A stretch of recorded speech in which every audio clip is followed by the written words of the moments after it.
name's John Mullan, and I'm a professor of English at University College London and a Jane Austen obsessive, and my book is called What Matters in Jane Austen? ? What matters in Jane Austen?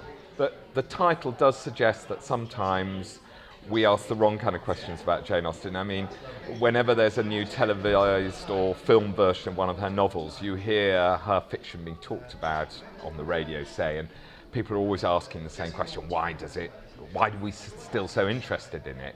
And I think people, when they have these discussions, usually talk about class and money and marriage and all the things her novels are about. And actually, my book's about how we're fascinated by her novels, not because of what they're about particularly. There are lots of novels, including lots of very boring novels about class and money and courtship and marriage. It's because of how they're written. It's because of the incredible ingenuity of their narratives and of their dialogue. Well, my book's really for people who already love Jane Austen, I suppose, or like Jane Austen. And I hope that when people read it, what they will think is, oh, I sort of half noticed that. Because it's about her cleverness, and not mine.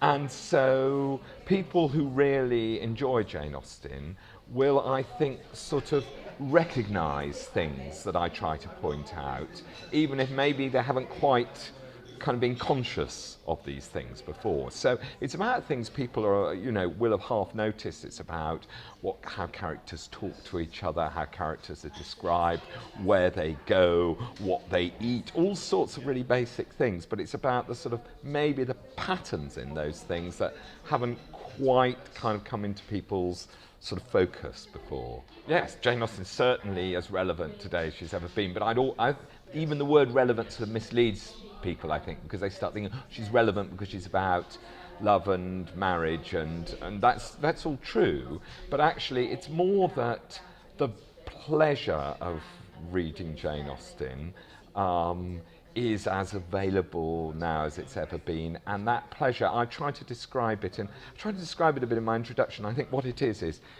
when you're reading Jane Austen, as long as you're reading Jane Austen, you become as clever as her. You become as discerning, as witty, as perceptive, as subtle as she is. Unfortunately, you then have to put the book down and you return to your soul self and become a bit of a drudge again. But that's what the special pleasure and relevance, if you like, of reading Jane Austen is. That sort of experience of becoming as wonderfully perceptive as her for at least a little while. I mean, the thing that would please me most, which occasionally people have said about my book, is if somebody says, oh God, after reading it, I had to go back and look again at Pride and Prejudice. And you're right. There's that funny thing, isn't there, where Elizabeth Bennet dances with Mr. Darcy, much to her own irritation, but of course it isn't really to her irritation, is it? We're just being shown her self-deception there. When people say that they've gone back to Jane Austen because of something I've said, then I've done my bit. Gosh, is there a writer close to Jane Austen? Is there a writer alive now who's close to Jane Austen? Well, I think there are, in some ways. I mean, I'll give an example of a writer, a novelist, an English novelist whom I love, who I think has some of her skills, although he would blush, I think, at the comparison.